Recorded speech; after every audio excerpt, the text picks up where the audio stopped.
My wife cheated on me with her boss, then pretended to work things out, only to steal $250, $0 from our joint account and bury my father's will so she could take everything in the divorce.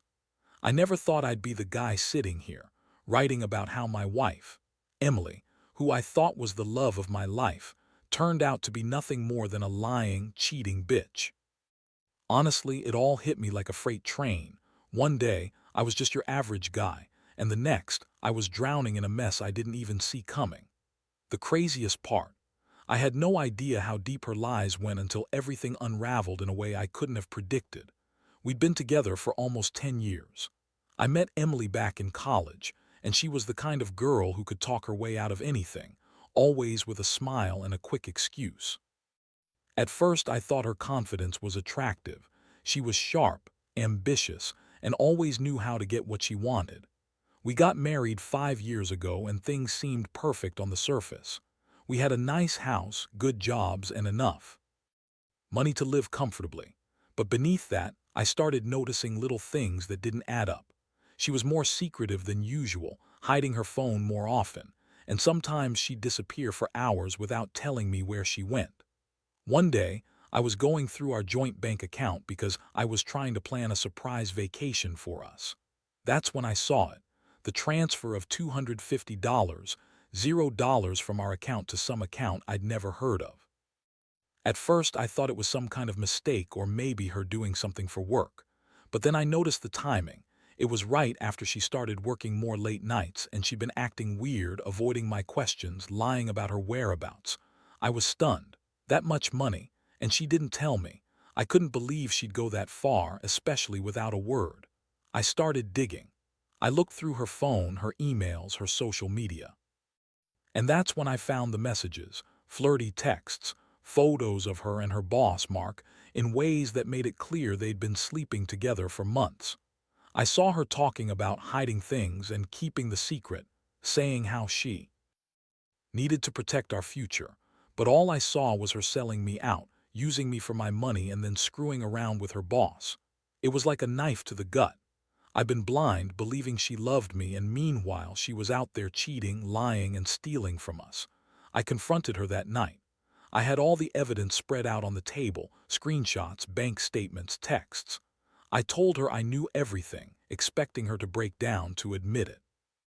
Instead, she looked at me with that bitchy smirk and said, "You're overreacting. It's not what it looks like. Mark and I are just friends. He's helping me with some work stuff. You're paranoid. You always jump to conclusions." She denied everything, even though the proof was right there in her own words. She called me insecure, said I was accusing her of something she didn't do, that I was just jealous because she was more successful than me. It was infuriating. How could she lie so effortlessly? How could she pretend to be the innocent victim in all this?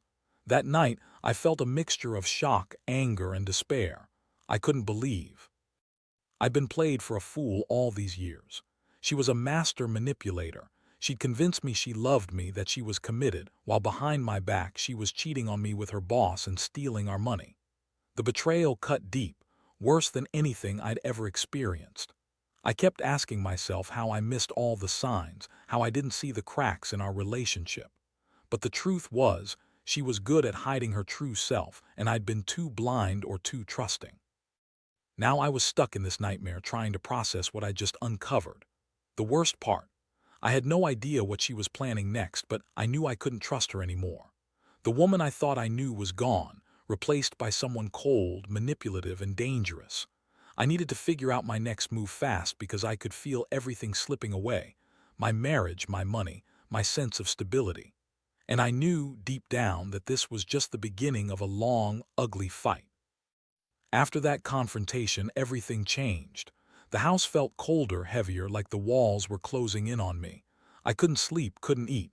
I kept replaying her words, her smirk, the way she lied so effortlessly. The shock was replaced by a burning rage. I'd been used, manipulated, and betrayed in the worst way. I knew I had to act fast before she managed to drain us completely or bury any evidence of her schemes. The first thing I did was dig into our bank accounts and financial records more thoroughly.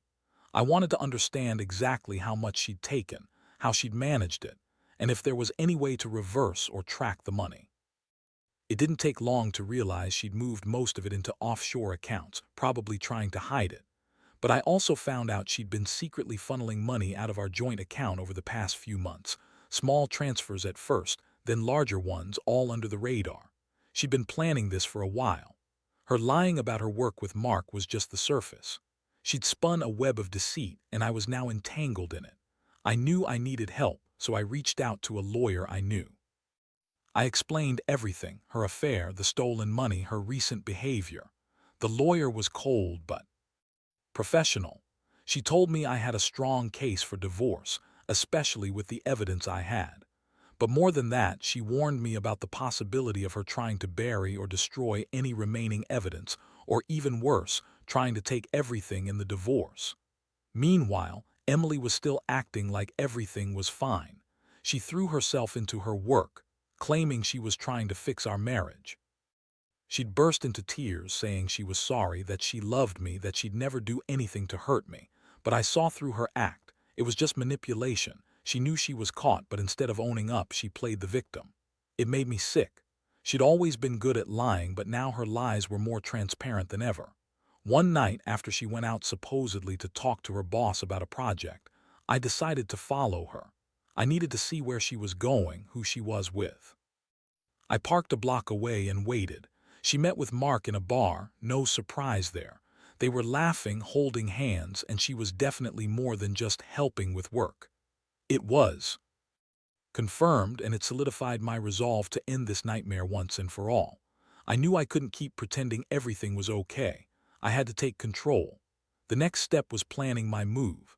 I started gathering all the evidence, screenshots, bank statements, her texts, her emails. I also contacted a private investigator to look into her offshore accounts and see what she was hiding. I wanted to know exactly how much money she'd stolen, where it was, and what her plans were. Meanwhile, I kept my cool around her, pretending I didn't know anything. I didn't want her to suspect I was onto her, not yet. It was during this time that she started acting even more bitchy and defensive. Every time I asked her questions, she'd lash out, accuse me of spying or being paranoid. She'd say, "You're crazy. You're just jealous I'm doing better than you. You're insecure." That only fueled my anger. She had the nerve to call me insecure after everything she'd done. I wanted to scream, but I kept my composure. I knew I had to be smart if I wanted to catch her in her lies and make sure she couldn't spin her way out of this mess. One day, I found a receipt for a large withdrawal from our joint account, $50, made just a week before she claimed to be working late. I felt my blood boil. She stolen more than I thought, and she was planning to run even further. I realized I had to act quickly before she managed to cover her tracks completely. I called my lawyer and told her about everything. She advised me to prepare for a divorce, to freeze our assets, and to get a court order to investigate her offshore accounts. I couldn't believe how fast everything was spinning out of control. I'd gone from a guy who thought he had a happy marriage to someone fighting just to hold on to what was left. I was furious, not just at her betrayal, but at myself for not seeing it sooner. I kept asking myself, how did I miss all the signs? How did I not realize she was planning this? The pain was overwhelming, but I knew I had to stay focused. If I didn't, she'd walk all over me, take everything, and leave me with nothing. That night, I sat alone in the dark, staring at the pile of evidence I'd gathered. I realized I was in a war, one I hadn't signed up for but couldn't back out of now. I had to protect what was mine, expose her lies, and get justice. I didn't know what the future held, but I knew one thing for sure. Emily was not the woman I thought she was. She was a liar, a thief, and a manipulator, and I was going to make sure she paid for what she'd done. The next few days felt like a whirlwind. I was constantly on edge, watching her every move, trying to anticipate what she might do next. I worked with my lawyer to freeze all our joint accounts, just in case she tried to drain them further. I also hired that private investigator I mentioned, someone I could trust to dig into her offshore accounts, her phone, her emails, everything. I needed a clear picture of how deep her deception went and how much she'd stolen. Emily, of course, was still playing her victim card. She'd burst into tears, scream at me, call me paranoid and insecure. She accused me of trying to ruin her, even though I had all the evidence in the world. I kept my composure, knowing that any emotional reaction would only give her more leverage. I couldn't let her see that I was cracking, that her lies were finally catching up with her. I had to stay calm, collected, and above all, strategic. One night I caught her in a blatant lie. She told me she was working late again, but I saw her sneaking out the back door at midnight. I followed her at a distance and saw her meet with Mark at a dimly lit parking lot. They kissed, hugged, and she handed him a small envelope. That was the final straw. I knew she was planning to run further, maybe even try to disappear with whatever money she'd stolen. I couldn't let her get away with it. I confronted her the next morning. I told her I'd had enough. I showed her the evidence, the text messages, the withdrawal receipts, the photos from the night before.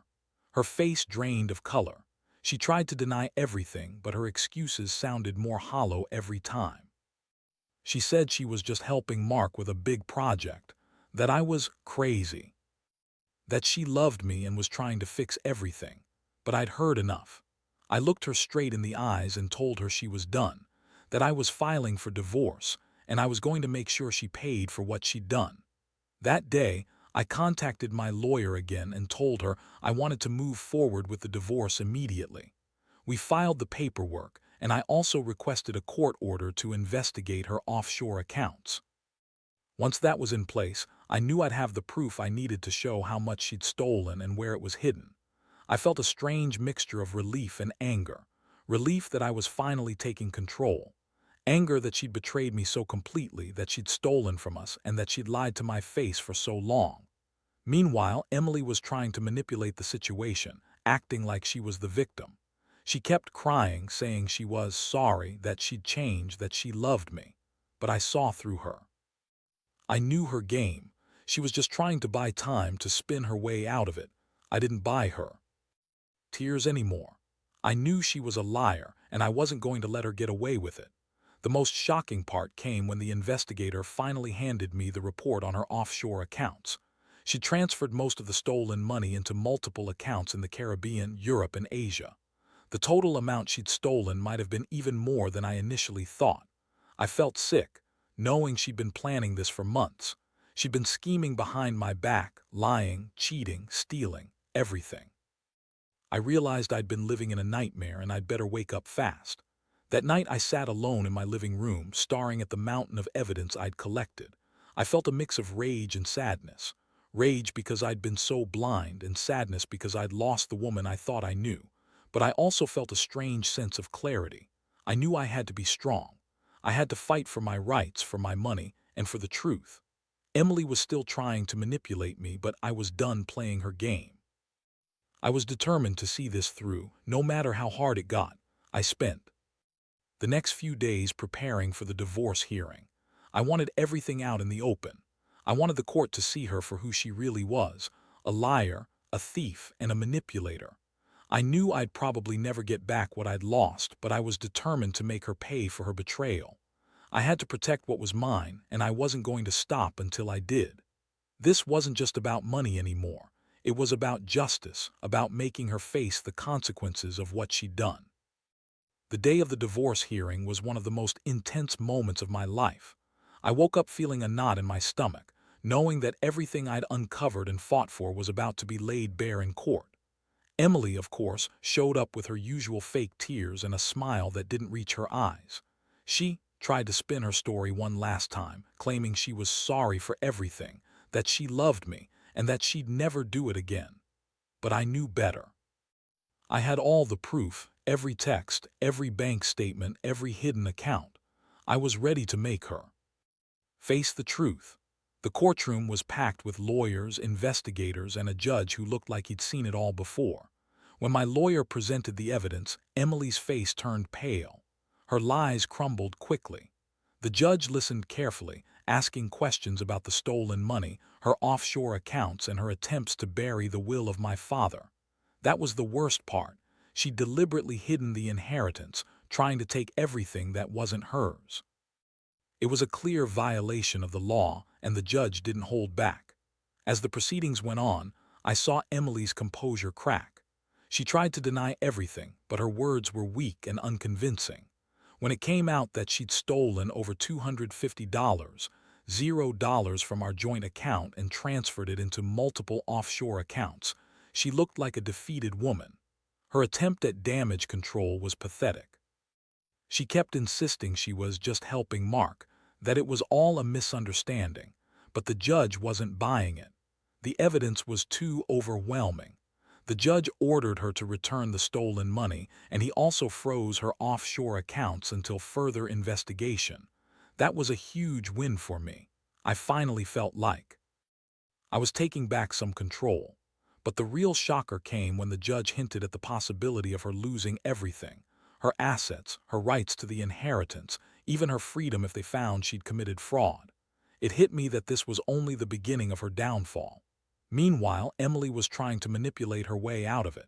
She sobbed, claiming she was a victim of her own mistakes, that she didn't mean to hurt anyone, and that she was sorry for everything she did to me. I just sat there silent, watching her try to rewrite her story. It was disgusting. I knew her game and I wasn't falling for it anymore.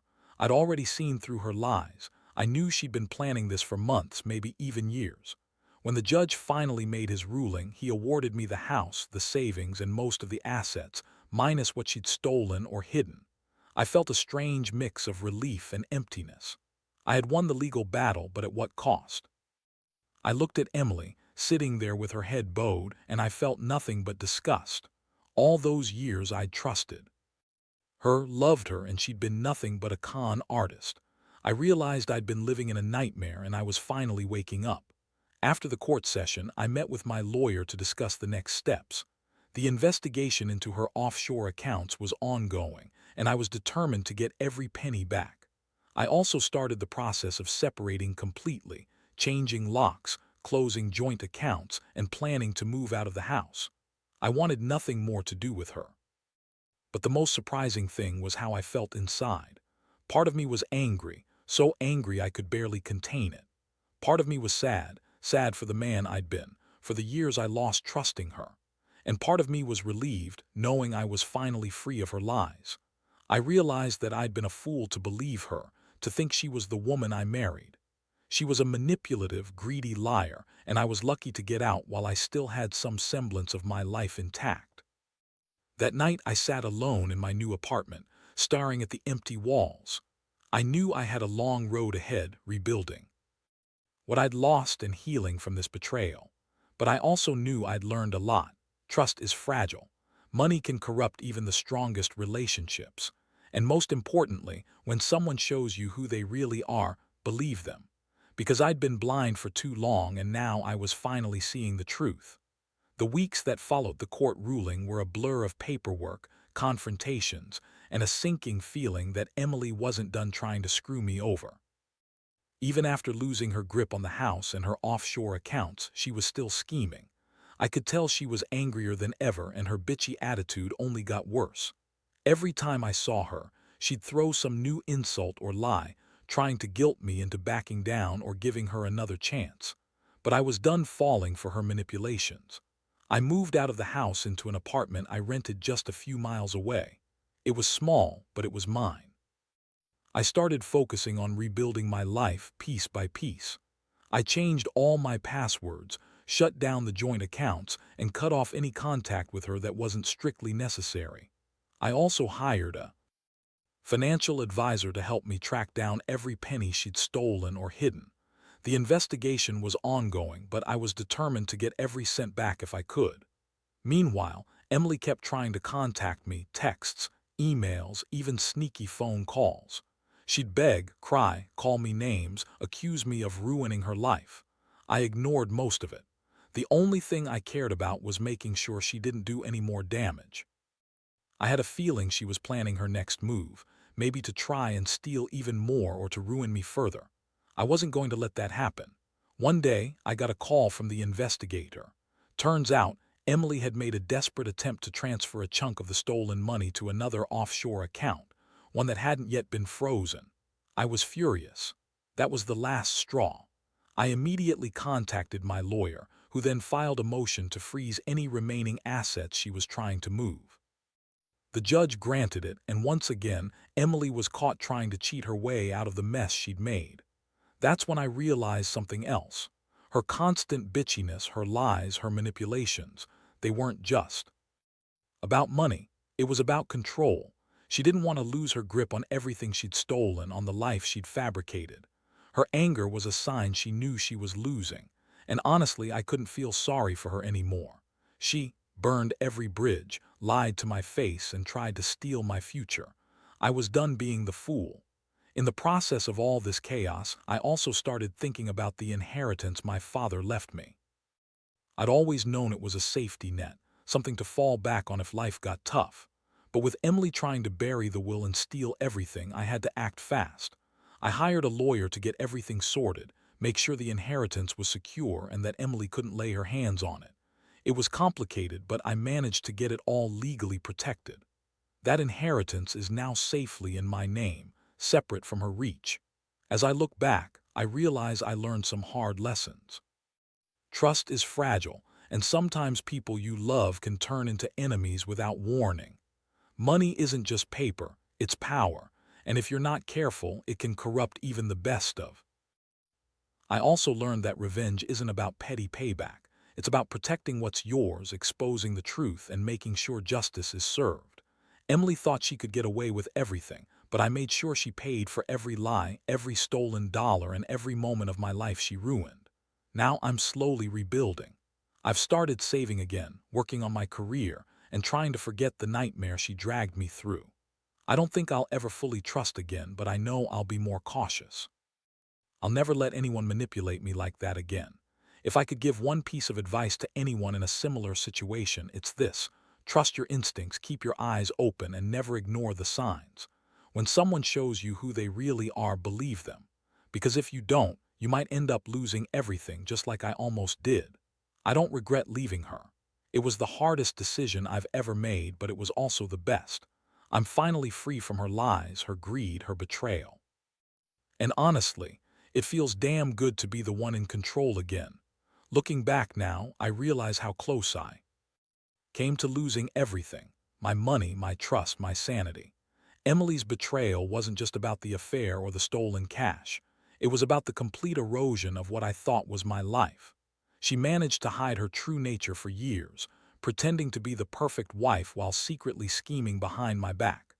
The pain of discovering her lies was almost unbearable, but it forced me to face the brutal truth. Some people are just good at pretending, and you can't trust appearances. The worst part is I kept asking myself why I didn't see it sooner. Was I blind? Or maybe just too comfortable, too trusting? It's hard to admit, but I think I was naive. I believed in the image of our life, her accomplishments, her charm, her lies about working late or needing space. I let her manipulate me because I didn't want to believe the woman I loved could be capable of such deception. But the truth hit harder than any punch. She was a con artist, a thief, and a liar. She used me, lied to me, and tried to steal everything I had: my money, my inheritance, my future. The emotional toll was brutal. I went from feeling betrayed and furious to feeling numb and exhausted. There were moments I wanted to give up, to just walk away from it all and forget, but I knew that wasn't an option. I had to fight.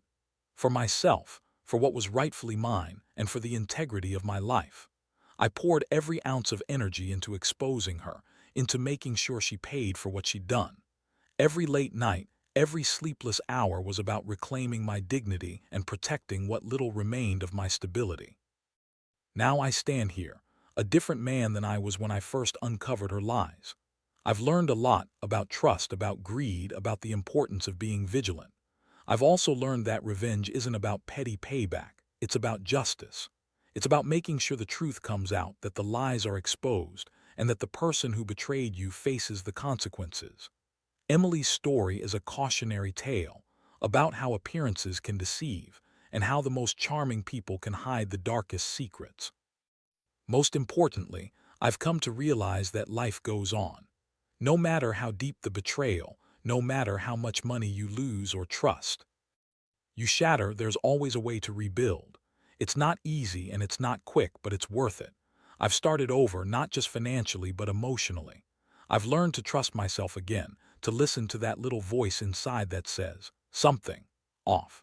I've also learned that sometimes the only way to truly move forward is to face the pain head-on and accept the ugly truth.